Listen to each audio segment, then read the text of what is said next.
അപ്പോൾ LED magic slate നമ്മുടെ കയ്യിൽ എത്തിയിട്ടുണ്ട്. മാജിക് സ്ലേറ്റ് എന്നൊക്കെ നമ്മൾ പേരിട്ടാണ്. അപ്പോൾ ഇതെങ്ങനെ ഉപയോഗിക്കുന്നത് ഞാൻ കാണിച്ചു തരാം. അപ്പോൾ ഇത് ഒരുപാട് കസ്റ്റമർ നമുക്ക് ചോദിച്ചിട്ടുണ്ടായിരിക്കും. ഇപ്പോൾ ഇതുപോലെ തന്നെ ഇൻസ്റ്റാഗ്രാമിൽ ഫേസ്ബുക്കിലൊക്കെ റീൽസ് ഒക്കെ കണ്ടിട്ടുണ്ടായിരിക്കും. അപ്പോൾ മൊബൈലൊക്കെ കൂടുതലായിട്ട് യൂസ് ചെയ്യുന്ന പിള്ളേർക്കൊക്കെ ഇത് മേടിച്ച് കൊടുക്കുമെന്നുണ്ടെങ്കിൽ മൊബൈൽ യൂസിങ് കുറയും. കാരണം വെച്ചാൽ ഇതിനകത്ത് ഒരു രസമാണ് സംഭവം. അപ്പം വലിയവർക്കും കുട്ടികൾക്കെല്ലാം ഒരേപോലെ യൂസ് ചെയ്യാൻ പറ്റിയ ഒരു ഐറ്റമാണ് ഞാൻ കാണിച്ചു തരുന്ന സംഭവം. അതുകൊണ്ട് ഇതുപോലെ പാക്കിങ്ങിലായിരിക്കും നമ്മൾ കസ്റ്റമറിന് അയച്ചു കൊടുക്കുന്നതുകൊണ്ട് ഇതുപോലെ ഒരു ഐറ്റമാണ് നമ്മുടെ കൈ വരുന്നത്. അപ്പം നമ്മളോട് ഇതിനകത്ത് മേളിലൊരു പേന സെറ്റ് ചെയ്ത് വെച്ചിട്ടുണ്ട്.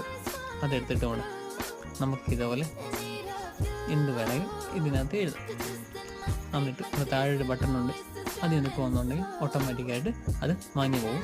അപ്പോൾ കുട്ടികൾക്ക് മാത്രമല്ല, നമുക്കൊക്കെ നൈറ്റൊക്കെ എന്തെങ്കിലുമൊക്കെ പിന്നെ രാവിലത്തേന് ഓർത്ത് വെക്കാനൊക്കെ എന്തെങ്കിലുമൊക്കെ എഴുതിയിട്ട് അവിടെ സെറ്റ് ചെയ്ത് വെക്കുകയെന്നുണ്ടെങ്കിൽ അതും അടിപൊളിയാണ്. പിന്നെ കുട്ടികൾക്ക് ഇത് കൈ കിട്ടിക്കഴിഞ്ഞാൽ ഒരു രക്ഷയില്ല. കാരണം എന്ന് വെച്ച് കഴിഞ്ഞാൽ അവർക്ക് പടം വരയ്ക്കുക, അതുപോലെ തന്നെ പെട്ടെന്ന് തന്നെ മായ്ച്ചു കളയാം. ഇതിനകത്തൊരു രസം തന്നെയാണ്. കാരണം എന്ന് വെച്ചാൽ ഫോണൊക്കെ അധികം യൂസ് ചെയ്യുന്ന